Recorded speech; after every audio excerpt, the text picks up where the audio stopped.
So hello, thank you for watching the Furious Flower Facebook Live reading series.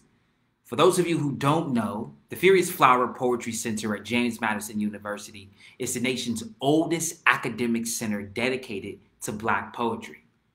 In the 25 years since Furious Flower Conference and the 15 years of the center, brick and mortar's existence, Furious Flower programs have reached thousands of poets, educators, students, and poetry lovers around the world. From groundbreaking media and anthologies to summer seminars for educators and a decade-defining of conferences, Furious Flower has impacted literary communities on a local, regional, national, and dare I say, international levels by creating platforms for Black poets to encounter their readers, and for the readers to experience and engage with Black literature culturally in new and exciting ways. The Furious Flower Children's Creativity Camp is also still accepting registrations through the 17th. So check out the comments for links and get your kids signed up for this free opportunity. Now that we know where we are and who we're here for, I can introduce myself. I am Stephen Willis. I'm a spoken word poet originally from Chicago, Illinois, but I lived in New York for about 7 years or so. Let's close this window so my neighbor's barking dog doesn't bother us. I lived in New York for about 7 years. That's where I started and began my spoken word career. I'm a two-time New Yorican poet, as well as I was on the Brooklyn Slam team 1 year, a nationally traveling spoken word and slam poet. For those of you who may not be familiar with that phrase, slam, it's basically the competition form of spoken word. So there's 5 random judges. They give you scores between 1 to 10. It's a silly little game created back in the early 80s. I am also a 3-time Individual World Poetry Slam finalist. So, woohoo. I was ranked in the world twice. I was ranked 10th in the world twice. And then my other time I got 14th, which I usually never tell people because being in top 10 sounds cool. Being in top 14, not so much. I would say that I'm probably a peculiar person to have on this live only because of the fact that I am probably one of the only people in recent times that they've had on that isn't published. I do not have any published works yet. Hopefully James Madison helps me change that within the next year or so. But I have no published works. But my entire career has been dedicated to what is the mission here at James Madison University. And that is reshaping and reforming the language and the conversation that's centered around African American life and African American culture. 21 years old, living in New York, the most diverse place in the world, I had my first existential crisis. And that existential crisis was I was realizing that I was an African American amongst the rest of the diaspora. So we're talking Jamaicans and Haitians and my friends who were from different portions of Africa itself, whether it be Ghana, Nigeria, Togo, and so on. And I realized that there were a lot of cultural differences, a lot of understanding of life that was different and so on. And I began to really invest in understanding what my history was more. And I began to delve into sociology, dive into anthropology, and dive into my history and religion to really try to understand that more. And the result was me becoming a full-time spoken word artist, where majority of my work is centered around defining African American culture. So if you are an individual who has watched my work over the years, you may not know it or notice it, but I'll tell you a secret. All of my particular spoken word poems over time are made to fit within a culture set. My poem, Ebonics 101, is meant to talk about language. Poems like Dylan or Part 2 are meant to address religion. Poems like County Cousins are meant to talk about elements of child rearing. Poems like Grits are meant to talk about food. Bobby, meant to talk about dance, so on and so forth. So anyone who has been following my career all those times, you now know my secret, that all of the poems that I dedicated my life to over the years were simply to try to be able to answer those questions of what is culture. We are also about 100 years since the inception of the Harlem Renaissance. And the Harlem Renaissance, if nothing else, me being a historian of it, is this massive creation of artwork by African Americans in an attempt to both protest this notion and idea of being culturalist and also change America's perception of what the African American mind can do on an artistic level. Alan Locke is sort of kind of connected to this idea and this notion of believing that the African Americans' cultural output was one of the ways in which they would be understood and respected amongst the rest of the world. Now, that can be argued and questioned on whether that particular idea is either elitist or whether that particular idea is predicated in something that's very sad in the African Americans' inability to receive civil rights or even human rights from the rest of the world.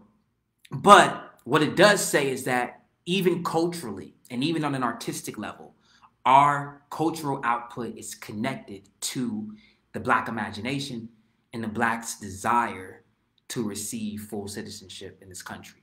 So I think the most radical thing that I will say today is that African American imagination and African American fight for full citizenship and full human rights in this country go hand in hand. For a slave to believe that they can be free, they have to imagine freedom first. And to have an imagination, it's a radical thing. Now that we're here and I got all of that out the way, we're going to just take a moment, wherever you are on your screen, if you're watching, I want you to take a moment and do something very peculiar. And if you're alone, kind of weird, but that's okay. I just want you to just take the moment and close your eyes.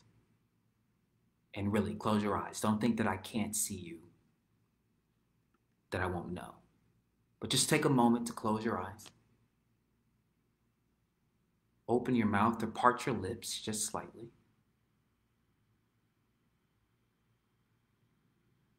And just breathe.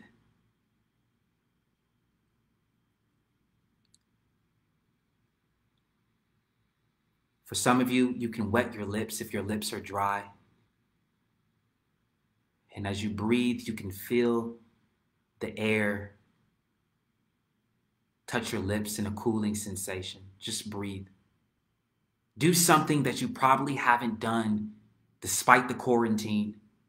Something that you probably haven't done in weeks, and just be here. For the next 45 minutes to an hour that I have you, try just to be here in this moment. There's nowhere else to be. There's nothing else to do. Just breathe and be here.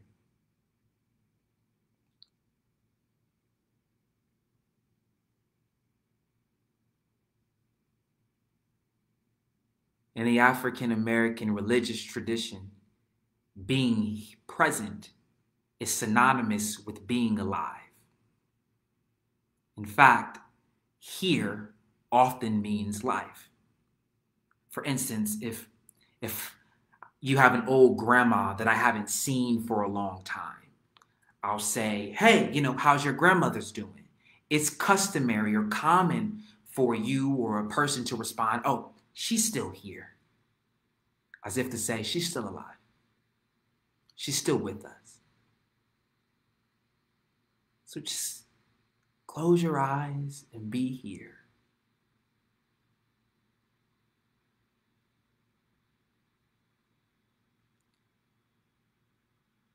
And there the church mothers go again,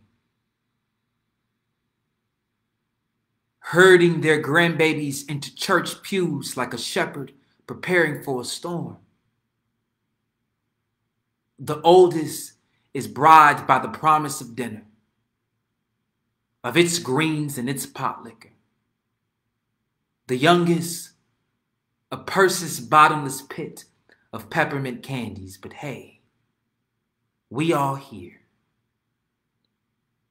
Now, I don't know what the CME in Bethel CME Church stands for, but I imagine it stands for Christmas, Mother's Day, and Easter.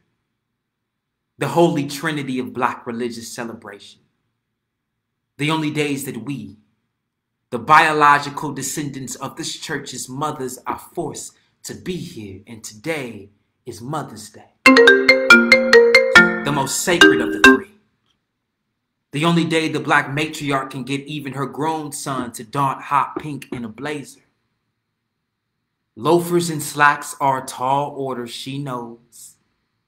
So she'll settle for him in white sneakers and jeans. If he won't wear a belt. Hopefully he'll hold his pants up long enough so they don't fall during the altar call. It doesn't matter what you wear, she says. Just come as you are. All that matters is that you're here. And we are all here. Under a watchful eye of the Lord and a grandmother in the choir stand, we. The proof of our grandmother's blessings, we. The evidence of the righteous availeth much, we. The barrage of belligerent Black boys who will stand on your street corners and tote bandanas and berettas on May 2nd Saturday. Only to tote Bibles and bow ties on May 2nd Sunday on Mother's Day. We will come as we are. With no street cred but that of our grandmother's last tithe, we will come as we are. With no reputation but that of our grandmother's last testimony, and our grandmothers will pack the congregation with us, as if to say, look what the Lord has done. How he's been faithful, how he's kept them alive, and ain't it just like a Black woman to have a day dedicated to her, but spend it praying for somebody else. And today, nobody gets jammed up out west. No turf wars happen over east. No police go acquitted up north today. The block is quiet today. The morgue is empty today. The jailhouse chatter has fallen to a sweet mutter of mama, because the truth is, no Black boys die on Mother's Day. We are all here. Amongst our grandmother's hymns, hats, and hallelujahs. Our blunt, blistered lips touch cheek, turn kiss before our heads bow to pray. And I know, mama, I know with all that's going on in the world, it gets harder and harder to get us all together like this, but you managed it this year. And we are all here. We are all here. If you haven't opened your eyes, you can. And welcome to being here. Now, it's going to be difficult for me because I'm a spoken word poet. And I'm used to being able to jump up and down and move around. But I promise I'll do a little bit of that, but as of right now, I want to just focus on being able to stay in this seat. When you're a spoken word poet, you usually are truncated into a very small amount of time, which makes you do your poems faster. It makes it hard for people to really hear and understand. And what I love about this particular reading is I don't have to worry about any of that. I can just breathe, I can just work, I can just talk. Folks can just listen, and we can get the chance and the opportunity to really, really focus and have a conversation. Now, I do want to say, for whatever reason, I'm being told privately that the chat is booming. But I cannot see them. So maybe, if possible, if you don't mind me, I'm going to not be here for a second and hop on my phone and see if I can see myself and see others. Ha-ha! There we go. So it's going to be weird watching myself on two different screens. But what's going to be helpful with that is that I'm going to have the chance and the opportunity to see y'all and see y'all comments. So that is far more important to me. Cool. here. I want to jump to a bunch of different things and go through a lot of my different poems over the time and over the years. And some of them I haven't done in a very, very long time because quarantine happens, and I'm also in school currently to become an actor. I attend the University of Iowa in Iowa City, and I am getting my master's, my MFA, my terminal degree in theater. And it's so interesting when I say that because when I told people early on, me, a spoken word poet who got his undergraduate degree in creative writing, told people that I was going to get my master's from the University of Iowa, everybody thought that I made it. There were tears, there were crying. Oh, I always knew you could do it. But I'm like, no. I'm not going to the workshop. I'm going for theater. The tears then go to what? Of trying to understand. It's peculiar, I know, but 3 years as a spoken word poet and a full-time poetry educator, traveling the country doing it. At the time, I didn't feel like I needed to sit in somebody's workshop and learn poetry. What I wanted to do was find different ways to be a storyteller. And I thought acting was the best way to do that. And of course, as soon as I got on that acting campus, I found myself scrolling over there to the day house, trying to see what visiting poets they had. So I'm never going to be able to escape my love for poetry and my love for writing.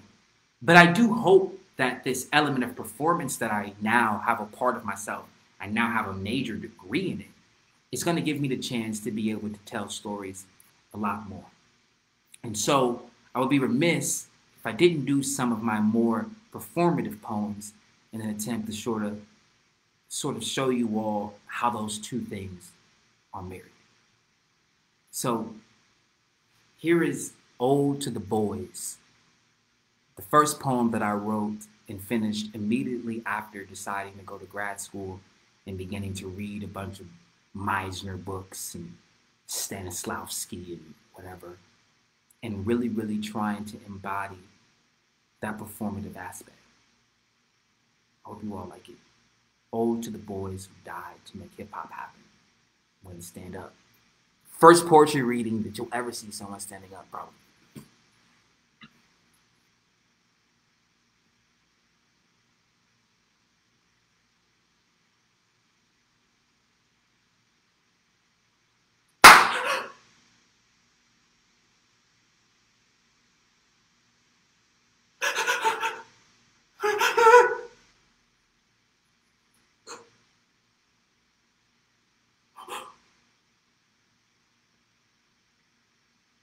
Ode to the boys who died to make hip-hop happen.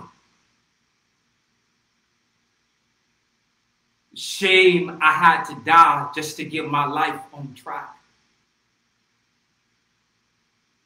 I was dipping, caught slipping. Now my life's on wax, but don't feel sorry for me. The ops caught me hanging off the 9 and click, click, bang, bang. I was Chief Keef ad-libbed into the afterlife. But isn't that your favorite part of the song? When Bobby catches the body. If you listen closely, you can hear my body drop before the beat does. And no, we never intended to be the muses to the world's most popular music. Just got a feel for that shit. Us babyface savages that's already born notorious and ready to die and cute enough for album covers. The stork brings us wrapped in rags and parental advisory stickers. So here I am, God, a sacrifice for the culture, ready for my soul's release date, to be placed on an eternal stream, to be forever laid to rest in a casket color cassette. I can hear it now. My demise gonna be the most requested at all the parties. Tell Big Mama her baby boy got his own hymn now. See, Mama freed the bass, now I'm the boom. Daddy sip the liquor, now I'm a bar. That's not no record scratch, that's just me. Ricky trying to come up out this casket. Ricky trying to unzip this body bag so I can join Nipsey. I said I can hear them now, cause I can hear them scream. I'm a hit, I'm a hit, I'm a hit, I'm a hit. I'm a hit. I'm a hit. I'm a hit. I'm a hit.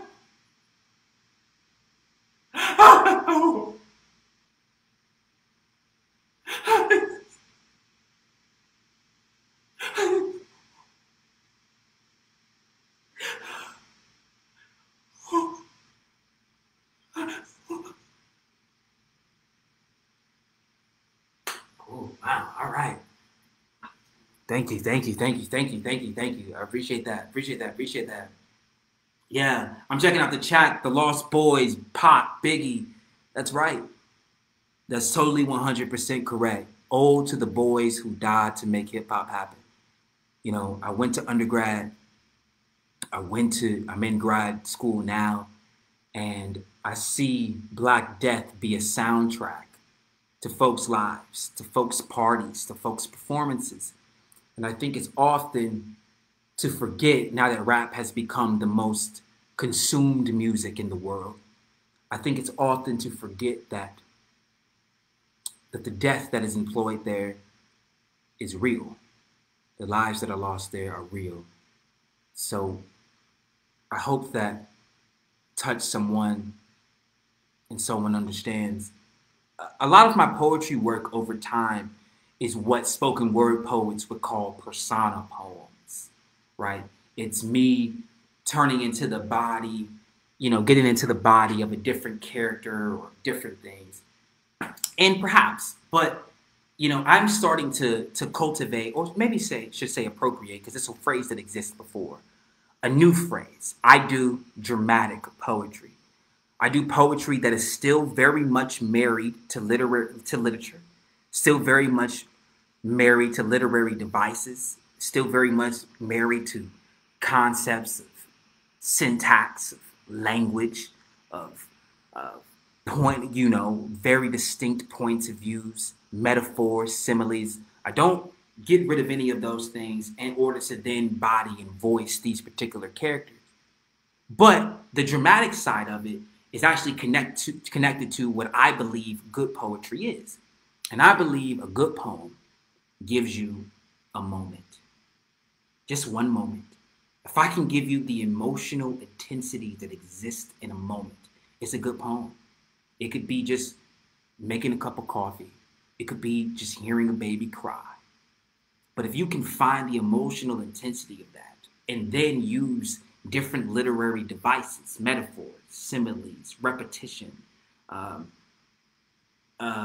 alliteration, use those different things to then help lend itself into that emotion. It helps. I think one of the best literary devices for that is alliteration, which you will often see me use a lot in my poetry. And because I come from spoken word poetry background, where alliteration, those different sounds back to back, are a quick way to get someone's attention. It's a pretty pretentious thing that we do as spoken word poets, standing on a stage and thinking that we should have someone's attention for 3 minutes.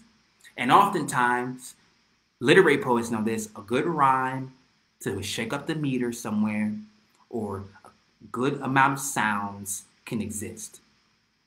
And sound is, I think, a very forgotten literary device that often isn't taught to students in classes. And when I was an educator and I was teaching my students how to analyze poetry, I would tell them to analyze the sound. And I usually would do this.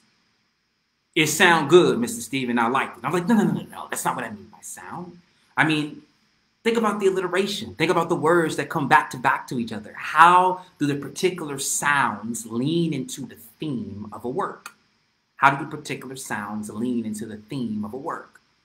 They could never get it. And so to help them understand it, I wrote this poem. I wrote a poem called County Cousins, which is talking about the history of mass incarceration that exists and African-American families, but particularly my own. So this one here is for my county cousins, currently incarcerated for crimes committed and or confessed contributing to the new Jim Crow, my county cousins. Not to be confused by my country cousins currently in Kansas cooking cornbread and collard greens in the kitchen, y'all. Those cousins you see every summer. These cousins you see every quarter century in county, constantly making collect calls inquiring about commissary cursed to forever circulate in and out of this country's industrial prison complex constructed for collecting coons for orange and black continuum.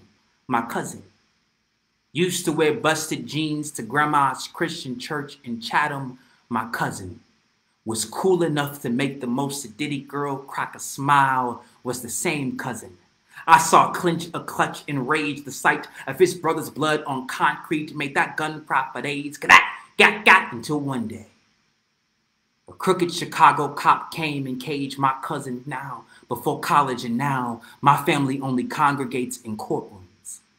I can hear the jury concluding the caucus that could decide his fate, but y'all, I can't concentrate. All I could do is think about when we were kids, and how we used to play cops and robbers on the corner, and the pleasure I got each time my cousin was caught and placed in imaginary cuffs. But now guilt creeps my conscience, for I am no different from these cops turned Klansmen, for how quickly I was willing to make a criminal out of my kin. Maybe I could have called more. Reminding my cousins of the summers we spent consuming carousels and cotton candy. My cousin was a fragile child, would hear thunder strike and cry to cuddle, would make Big Mama colorful creations until only crumbs were left of his Crayolas. That's who he is. Not the creature who the council called capital murderer, claiming he's responsible for this carcass. Not even Cochran could convince me my cousin was capable of killing anyone. Who would have thought that before my cousin could finesse Father Time out of 18th candle, or convince clocks and calendars to give him the combination to eternity, that his life will become a compilation of tears. Because now my mother cries when a gavel cry, and our people cry when them cuffs cry, and them folks cry when them balls cry, and I cry, and I cry, and I cry, and I cry, and I cry, until my grandmother sighs and say, quit that crying, boy. Because better he be in county than a casket. Thank you. Thank you so much. Woo! How y'all feeling? How we doing in the chat here? You doing the chat here? We doing good. Thank you, Jody. Yes. You know what, Jody? I'm going to comment on that. That fragile child line is one that really usually gets people, boom, back into it. And that's that similar sounding thing that I could do. I won't say it necessarily rhymes, but that's the way my grandmother would say it. Most people would say fragile, but my grandmother says fragile child. He's fragile. Oftentimes in a lot of my work, people would be like, you said this weird. And I'm like, no. I said it the way that I heard it. I say things the way that I say things the way that I heard it. I say things the way that people say it. And I often go into, I'm not like many of the folk poets who write in the dialect. I don't necessarily do that as much, though I think it's very interesting and very courageous when poets now do it, when they write in the dialect, just because of the elitism that now exists in different facets of thought surrounding whether we should or whether we shouldn't. But I will speak in it, especially since I'm a dramatic poet. It's important to say it and take on the tone and the voice in which I heard it said to me. And that's the way words appear in my brain, hearing people say a bunch of different things. Cool. How we doing? We doing good? We're doing great on time. To think that it's 1:34 and I've only done 2 poems lets me know that I'm talking maybe a little bit too much. But, one thing that happens in spoken word poetry, and I don't do these poems a lot, so I'm going to do them now. One thing that happens a lot in spoken word poetry is people write 1 minute poems. And a 1 minute poem is a art form. It is truly a massive skill set, especially when you think about the fact that individuals are used to having as many as 3 minutes to get their poems out. Which secretly you don't need that long, but we'll talk about that later. So to be able to truncate these very massive thoughts into 1 minute is an amazing, amazing thing. And it's really good speech and debate. It's being able to give a premise, give an idea, give examples, give a really fire conclusion to get out of there. And that's really the arc of a good spoken word piece, but definitely the arc of a good 1 minute piece. Can you have a really good fire line at the end that leaves them stuck? Can you have a really good intro that brings them and presents them into the poem, and then bring it all, and then have good things in the middle, good examples in the middle that lead you up to the end? So I have a few 1 minute poems that I like to share, that I like to do, that I think are good, and I think it's a good way to sort of recalibrate us and get ready. The first one is doggone, and the second one I'm going to do is food desert. And just to give a little context on doggone, which is one of my favorite pieces, I grew up not raising, but having a lot of pit bulls in my family. I don't have a pit bull now. I actually own a corgi. But I grew up having pit bulls, and I see how the world responds to me when I used to walk my pit bull, if I had my hat on and if I was walking. And I see how the world responds to me now that I have a corgi. And it really, especially now here in Iowa, right, a state that is overwhelmingly majority white, and how it seems having one or the other, walking one or the other, seems to change the way people perceive me and how people view me. And it made me think about how the pit bull has all of these stigmas connected to them, similarly how blackness has all of these stigmas connected to them. And so I wrote this 1 minute poem called Doggone. So the pit bull ain't nothing but the black man of the canine kingdom. And poodles clutch their leash when they pass him on the street. Golden retrievers growl their microaggressions on the job. When out for a walk, German shepherds stop, sniff, and frisk him. Forever stuck to face the stereotypes of his breed, like, does he belong to drug dealers? Does he participate in dog fights? Is he angry? Is his vicious tendency innate or a product of his environment? I swear they liked us better when we were the man's best friend, when we were being bred for our obedience and our strength. And they wonder why we riot. They wonder why we knock over the bowl and bite the hand that feds us scraps. Well, you made us this way, and now you kitty cat scared. Funny how bullets stray like dogs whenever I disobey a cop's command. And now Fox News asks my mama all the doggone questions, like, why didn't he sit? Why didn't he stay? Why wasn't he a good boy? Thank you.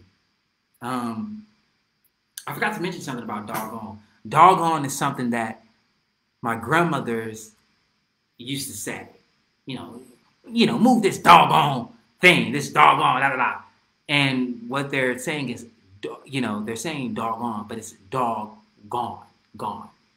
And so this idea of writing this 1 minute poem that is centered around this notion that ends in this idea of Black death, and asking all these doggone questions, meaning the dog who is gone, and doggone, as if my grandmother would say, is again another way in which I use that language that I'm used to hearing and use it as a different device. Use it as a different device inside of these different pieces. I would be remiss if I didn't do some more I would be remiss if I didn't do some more button poems. Um, my poems that appear on button. I have this poem called "The First Time a Man Attempts to Fight His Father," and I think a lot about Trayvon Martin. Even now, there's so many other massive deaths that's happened to black men, black women, black trans folks since then. But I think a lot about Trayvon Martin because Trayvon Martin's trial happened the first year that I was in Vermont. I take yearly trips to Vermont to do work in the winter. And this particular year was the first year that I had developed my relationship there. And I was there in the summer, ironically, doing an acting coalition. I was one of only 2 African Americans that were even miles. I was up in the Northeast Kingdom, the NEK. If you're from that element of the world, you know that. And the Trayvon Martin trial ended. And I was boiling with this confusion and boiling with this rage, but I was in this overwhelmingly white space. And so there was really no place to properly grieve. Folks were on vacation. You know, those folks weren't even watching TV, you know, and let alone I'm at a laptop with terrible Wi-Fi watching every second of it. And I never forgot that. I never forgot that feeling of feeling as though I couldn't grieve or there wasn't a space for me to grieve, or perhaps it wasn't even safe to. And I don't think, if you know anything about Vermont, Vermont's one of the bluest places on the planet. But they do, there is this sense of oblivion that happens to the rest of the world. And that's what I was feeling. I felt invisible. It's odd. Yeah, they saw me. Yeah, they see Stephen. But they didn't see. There would be no agency. Does that make sense? Like, no one was trying to harm me, but no one was seeing the full me. That's why this notion of like not seeing color is problematic. No. I need you to see color. I need you to see all of me. I need you to be aware of the current and the generational trauma, the history that exists there, right? That's what makes you a better participant in this democracy, by being aware of that. But it was obvious I was in a place that didn't quite know how to do that. And didn't even know that they should, even in the point that they were being well-meaning. And all of this leads into this poem, "The First Time a Man Attempts to Fight His Father," which in a lot of ways isn't, but is my imagination being put on the relationship that Trayvon Martin might have had with his dad. And one of the things that was uncommon, even now, is to see a father be at the forefront of their son's death. You see a lot of moms do it. It's at least in our imagination, it's customary to see a mother. But Trayvon was visiting his father, and it was so many things, and it made me think about what that relationship may have been between the two of them. A father and a teenage boy, and that undoubtable fight that happens as one tries to maintain control and the other one tries to fall into masculinity, and just these two forms that are initially only having friction because they are trying to save the other from the death that undoubtedly may come via white supremacy, and how that influences child rearing. And I created "The First Time a Man Attempts to Fight His Father." I will never say the poem is about Trayvon Martin. It's a reimagining of what that relationship may have been like in those final days.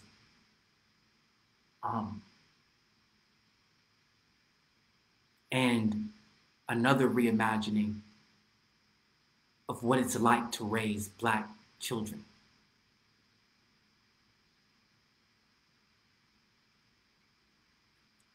The first time a man attempts to fight his father, he will be on the bitter end of 17. The challenge is an unanticipated reaction to his father's disrespect. He will approach slowly, adjust his shoulders in preparedness for battle, chin firm and lifted. Because ain't no man ever tango looking at his feet. He would look his mother's husband dead in the face, smack his teeth, and flare his nostrils as if to say no. Ain't gonna be no more getting switches. Ain't gonna be no more cause I said so. No more cracking jokes at the barbershop at my expense. No more playful shrugs to the head and gone, boy, nah. This ain't spontaneous and nah. This ain't impulse and nah. I ain't lost my damn mind. This is premeditated, a well-calculated ambush in the name of my manhood. And no offense, Pops. I just figured if we ever gonna see eye to eye again, it's gonna be this way. Face to face, square stances and clenched fists the first time. A man attempts to fight his father and he will be scared out of his mind, but will neither surrender nor retreat. A cock-strong buck of a youngin', a black knight tired of playing pawn. The first shot will feel like a shotgun blast in the center of his abdomen. He will recollect himself, only to be met by a second blow. Who knew the same hand that rocked your cradle will slap fire from your ass the first time? Won't be the last time. Won't be the only time that a bedroom becomes a boxing ring. That an uppercut will be justified by a Bible verse to never spare the rod or spoil the child, to train him up the way he should go, for he does not depart from it, because a boy his age needs discipline, because a boy with his skin needs discipline. Rather daddy do it than the streets do it, than the system do it, than the crooked cop do it. Pray each time a father's hand turns pistol or revolver that a son learns to put his hands up. Don't resist authority. Don't demand your dignity. Don't fight for your manhood. Treat their presence the way that they treat yours, like a bearing of arms. So lower you gaze if you got to. Be a good boy, for however long you are in police custody. Boy, don't you know you are fighting a battle and a stand your ground case in a court of public opinion. You will go on trial for your own murder, because the first time a man attempts to fight his father, it's when you know he's man. It's when you know he inherited a little of his mother's no bullshit policy. It's when you know he got a revolutionary in him. Got that from his daddy's side. It's when you know he's feared. It's when you know that plus his black is the sum of their demonic. It's when you know he's obituary ready. It's when you know he's protest worthy. It's when you know he's target. Bang! The first time. Thank you. I've never done that poem sitting down. Never done that poem sitting down. So it's really good. I appreciate y'all and all the love that I'm getting in the chat. I appreciate you. I love you. I see people are filing in and coming in and out. We got some time. We're feeling good. I'm gonna try to breeze through a couple of things, a couple more things as we get here and we do work. I want to do a poem that I haven't done in a long time. And it's quite possible that even people who are very familiar with my work have never heard it. And it's a poem, I hope I don't forget the word. I shouldn't say that. I'm going to remember the words. Always speak positive intentions to yourself. Always. I'm going to remember the words. It's a poem that I wrote in 2016. And when you're a spoken word poet and you're traveling and you're performing and you're doing poems, it's possible that poems disappear or you forget or you get a new idea and this one got a 30 and this one got a 27 and you lose it and it doesn't happen. But I always thought this poem was very good. This stool that I'm sitting on is very bad. But I always thought this poem was very good, but I never really got the chance to really, I I don't know, give it the desire that it deserves, or give it the world that it deserves. And I don't know. It's been a long time, and the poem I'll give it a little bit of an intro. The poem itself came after reading the book Dear White People, where it's like a little. It wasn't even really a book. I guess it was a book, and we know Dear White People became a movie, and now it's a TV show. And there was a line in it that stuck out to me that was speaking a lot about appropriation. And that's a huge topic that happens now in the world, especially in the slam world. This idea and this notion of black appropriation of blackness, appropriation of black culture. And me being a black culture writer is very interested in that. And we get on edge as spoken word poets and as woke folk, we get on edge where as soon as we see something, we're like, white people still in that. You know what I mean? Like, we're ready. We are ready. We're so ready. We're so ready. It's interesting. And I had a friend who would witness me do that a lot. And one day they just went, yo, why do you always do that? Like, we could totally be enjoying anything. And I could be like, yo, they really stole this from poor black folk when we used to mix this in. You know what I mean? Like, and they'd be like, why do you always do that? And so in a lot of ways, it's an answer to that question that my friend asked me that day. Why do we always do that? And the name of the poem is Damn Daniel.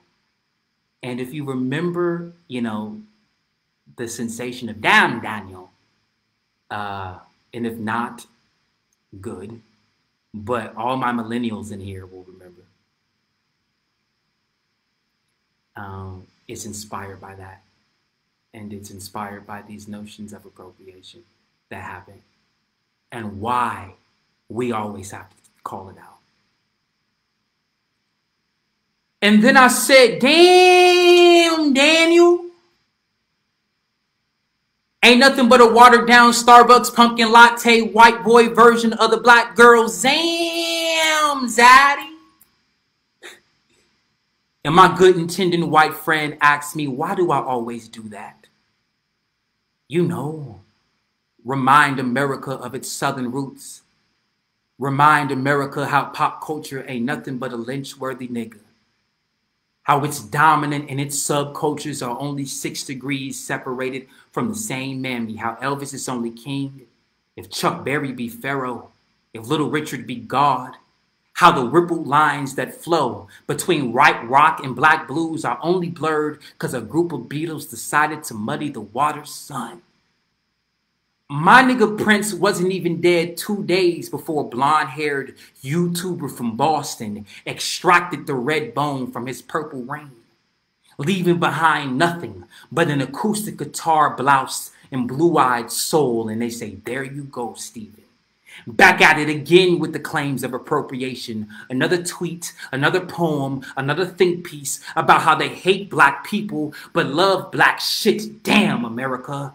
I caught you on Twitter talking trash about the Wiz. Ironic, because for every baby bald eagle named Freedom or Liberty, there's a pair of Jim Crows helping Michael Jackson sing He Can't Win. Back at it again with Kim Kardashian Columbus, being credited with discovering another black girl aesthetic while in missing her own edges. You've bleached away all the melanin-based movement from Harlem Shake and now the Running Man. Meanwhile, soccer moms twerk to formation in their yoga class. Watch as black white women do the downward black sitting woman. I mean dog, I mean chick, I mean, why do I always do this? Because my survival is predicated on this. Because we've made a game of identifying how much blackface can appear in your colloquial expression. And in this post-racial, all lives matter America, I'm beginning to feel invisible on how this country could lose so many people that look like me without a whimper nor an indictment. And I'm starting to wonder if you even notice. I'm starting to wonder if we even matter. So no, we have to do this. We have to do this. We have to remind America of everything we offer. We have to remind America that Black culture has always been its greatest unnatural resource. The Black culture has always been its largest export of weaponry. Without us, how can you culturally imperialize the rest of the world? Don't you know sometimes it is the white appropriation of a Black thing that lets me know we still exist, that lets me know we're still resourceful, that lets me know we still have things worth taking, worth colonizing, worth them claiming as their own. Thank you. I love y'all. I love y'all. This is so good. This is so good. I haven't done that poem in forever. This is great. This is fun. We're running out of time. I didn't talk about nearly as much things as I would have liked to talk about. I would have loved to talk more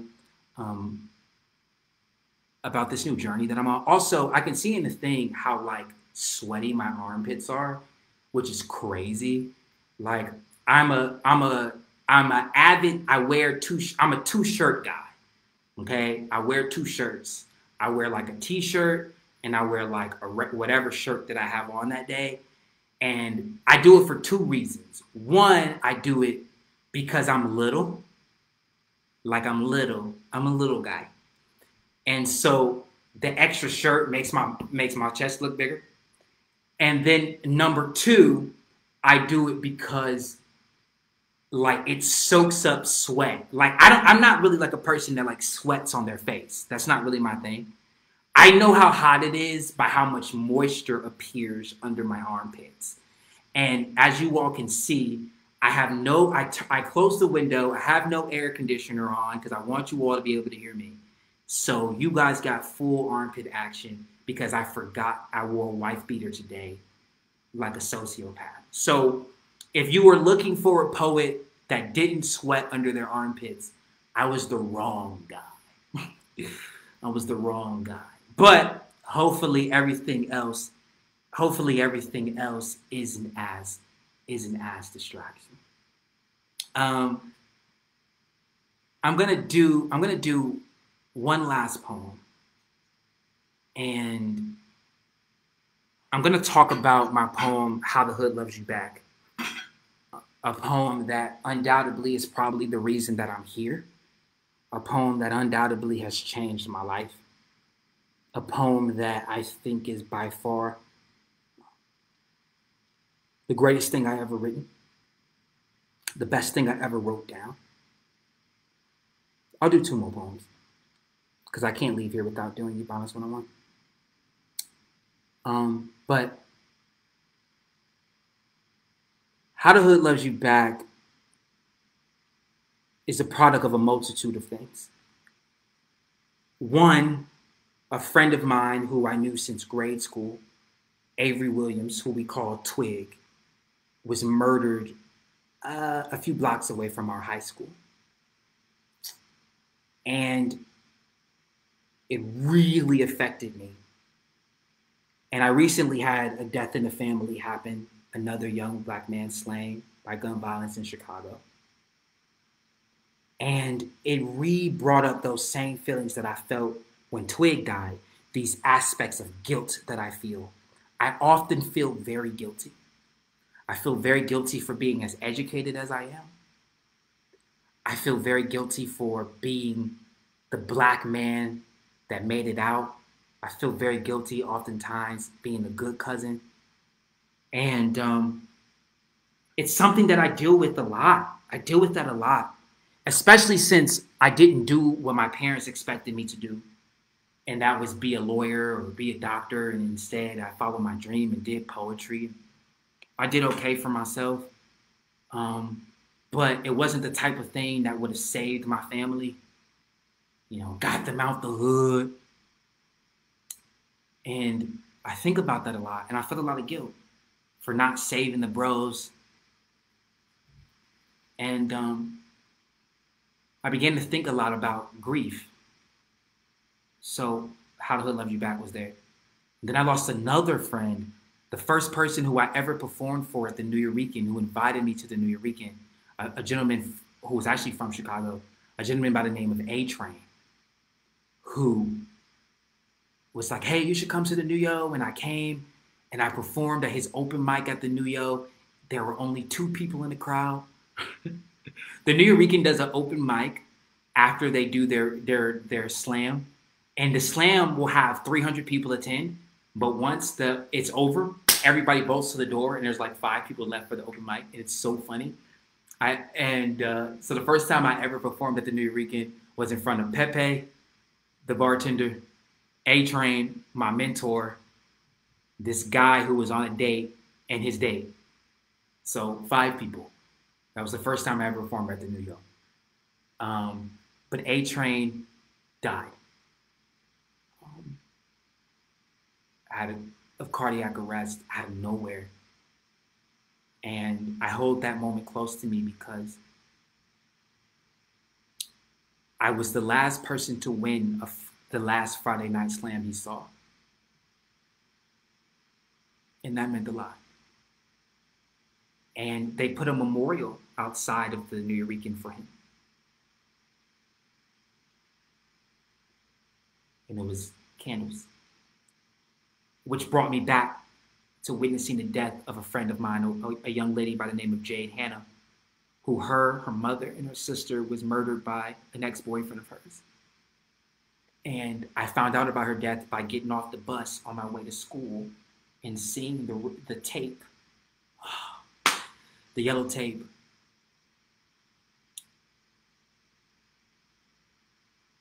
And it's just surrounded by grief for my people and for Black folk.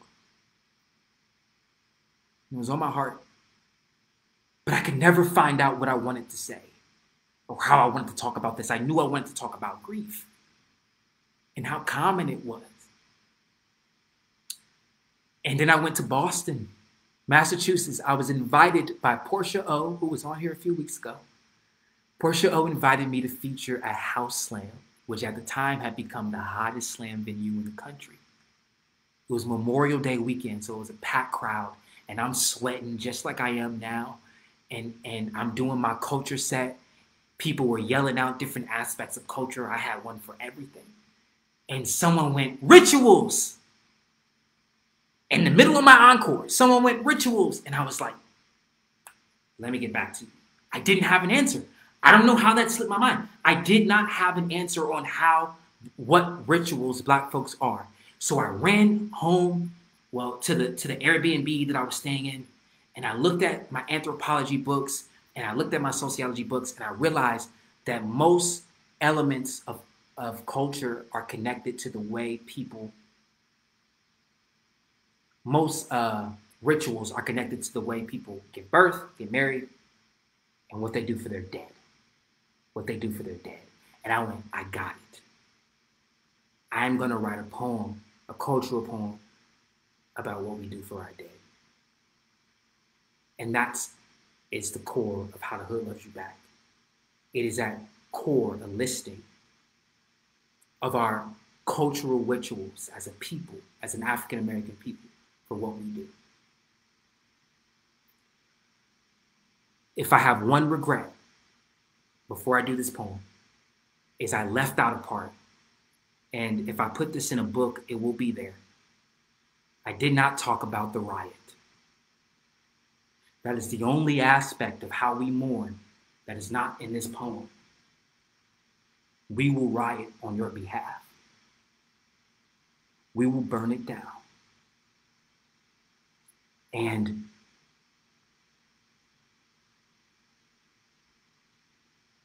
an edit's coming soon. That needs to be there.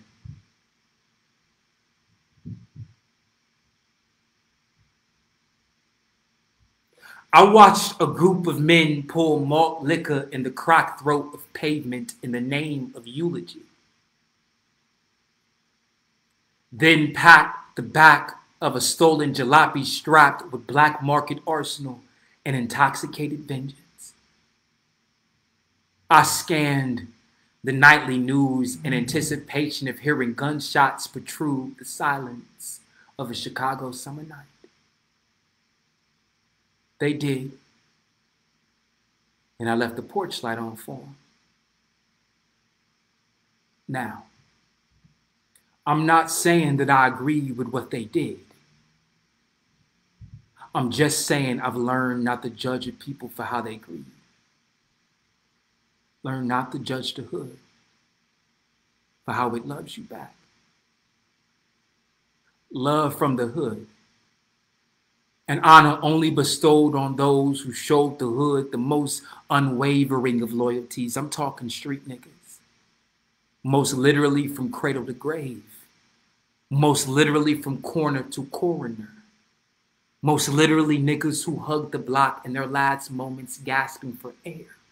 Right before yellow tapes makes a spectacle of their bodies sprawled on cement. If the hood loves you, she'll make a monument of this location. They will bring teddy bears, well wishes, and heavy hearts. This is now sacred ground, to be renamed as memorial and landmark. This is no longer Jefferson Avenue, but where Twig got shot. For the next 6 nights, you will see candles like this space holy, until the wind blows it silent, until the ember is blown in the direction of the summer's next casualty. If the hood loves you, we'll write it in tombstone text. A boy's face and childhood nickname will be written in script across a double XL white tee. Ain't it funny how quickly death becomes fashionable? A testament to how tragic memories don't fade. Even in the washing machine, you can expect your closest of kin to tattoo your name in the most visible of places. Your birth date in Roman numeral will kiss the left side of your little sister's collarbone long before a boy ever does. In grief, we graffiti murals. That's how Biggie and Pac got faces in places that they never called home. I know boys who bore the weight of pallbearer long before the rigors of college, but the most famous of us will have streets named in their honor. Martin Luther King Drive and Malcolm X Boulevard both debunk the myth of respectability and proves that no matter the politics, all black boys are doomed to die by bullets. But how can you complain when the hood loves you? And we gonna keep loving you long after the gravel has swallowed your portion of the 40. Long after they've packed that car with vengeance. Long after another boy's life is taken in retaliation of yours. Continue in the cycle of trauma and street violence. Yes, y'all. The hood will love you enough to murder for you, but never enough to snitch. Yes, y'all. I know who did it. I was there when they bought the 4th, 5th. Yes, y'all. I watched the news. I listened as they emptied the clip. And yes, y'all, I'll do it again. Yes, y'all, I'll do it again. I'm telling you, I will do it again because I miss Avery Williams so much.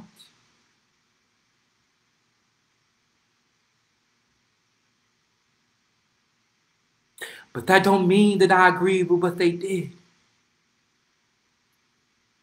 It just means I've learned not to judge a people for how they grieve. Learn not to judge the hood for how it loves you back.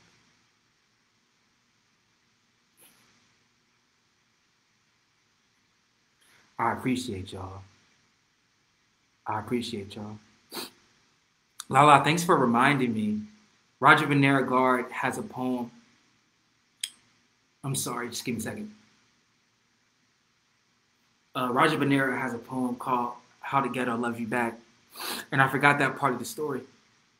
Roger Banera has a poem called How the Ghetto Loves You Back. And it has the page version that we know. It has the version that we know that's online of him performing it. But there's a group piece version that exists between him and my former coach, Jive Poetic. And Jive Poetic, that they did at a National Poetry Slam. And Jive Poetic used to say that phrase to me all the time.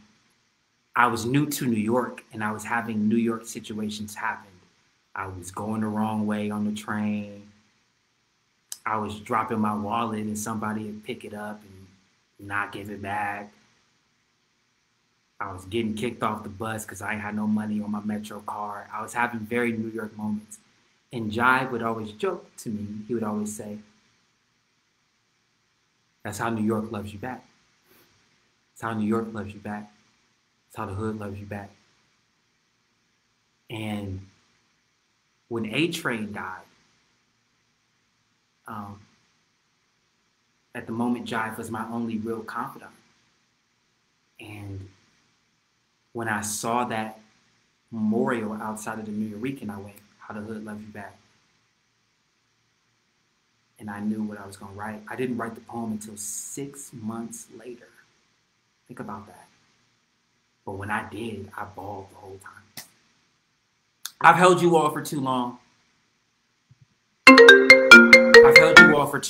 People keep calling me too. But I can't leave without doing Ebonics 101. And then I'll get out of here. I'm sorry for this going too long, Lala. Please forgive me. Please forgive me, everyone at Furious Flower. But to not do Ebonics 101, which is the most featured piece ever inside of my culture set of African American history, would suck. Quick, fast, in a hurry. Ebonics 101 teaches liberals the proper way how to speak Ebonics. Ebonics is a cultural language that exists amongst the African American and Southern diaspora. Participate in it. It should be understood as a dialect. And I appreciate my Jamaican friends and my Haitian friends, my Jamaican friends who would speak patois, and, you know, my Haitian friends who would speak Creole, who helped me, unknowingly helped me be like, Ebonics the same thing. It's the broken English. And really look at myself in a new cultural way. I always give them credit for that. I always give growing up in New York credit for that. And so there's a lot of talk about Ebonics happening on Twitter right now. And I'm just saying, I wrote this poem 5 years ago. So it is a persona piece as a teacher, teaching people the proper way how to teach it. And I'll do it, and then I'll get out of here. Good evening, class. Now, perhaps I should end today by telling you that I am bilingual. That the Queen's English that I speak so eloquently before you now is not my first language, no. My grandmother never used such diction when she spoke me up in the welfare line amongst the other dwellers. Or when she called down to me from the project window for dinner, no, we spoke a more Southern fried English. This rhetorical recipe has been in my family for generations, Grandma said. Big Mama hid it under her tongue as she headed for northern cities during a great migration. See, scholars call it African American vernacular English, but my guys, they just call it slang. The man calls it Ebonics. I call it America's Creole. The laugh remaining squab birthed from a European and African pidgin, turned into the dialect of the doughboys. The bass that appears in a rapper's rhythmic rhetoric spoken everywhere from the trap house to the liquor store. From the HIV testing clinic to the bus stop, Ebonics is the official language of the undefined Black culture. The native tongue to the underrepresented Black American. And long before I received liberal art degrees and stood unopposing in academic settings, I was born on the south side of Chicago and managed to garner up enough street cred from the School of Hard Knocks to qualify me to teach you all a few of my language's essentials. So hipsters, I hope you have your notepads ready, because this is Ebonics 101. Chapter 1. Any English word that holds an I-N combination, the I becomes an A. Like Billie Holiday couldn't sing, that girl could sing. If Martin did all that walking, I wonder if him feet stank. Traveled all the miles just to hear freedom rang. I wonder what he was thinking. Chapter 2. Any English word that holds an O-R combination, the R sound becomes silent. Like Emmett screaming, don't beat me no more. Like Rodney screaming, don't beat me no more. Like Trayvon asking, what is you following me for? Chapter 3. Any English word that holds an ER combination where the ER becomes an A. Like in a great quote from linguistic scholar Miss Lauren Hill, And even after all my logic and my theory, I add a motherfucker so you ignorant niggas hear me. See, there's culture in these words. The bended back of my speech comes from years of carrying the black experience. The verbal diaspora of Africa shapes our spine. We cross our T's with the middle passage, dart our I's with strange fruits, curve our S's with mid-Atlantic roots. You cannot expect us to be slaves to your phonetics forever. And just like our history, we will defy the structure of your Jim Crow grammar, refuse to speak within the lines of your Mason-Dixon diction. You cannot correct this. Context this, connotate my accomplishments, see me be black male, use double negative to make positive. He will write until the black story no longer subsists. He will write into the clenched pen is synonymous with a clenched fist. He will write until the black male is able to live, be, exist. Class dismissed. I appreciate you all so much. I thank you for sticking with me, those of you who did, despite me going over time. Thank you so much for Furious Flower for having me. Hopefully we continue to have more talks. And when outside open up, we can be outside again. I didn't leave time for a Q&A, which sucks. But hopefully we'll be able to do this again. Some things I want you to keep in mind for yourself, though, is think about how you first heard of the Furious Flower.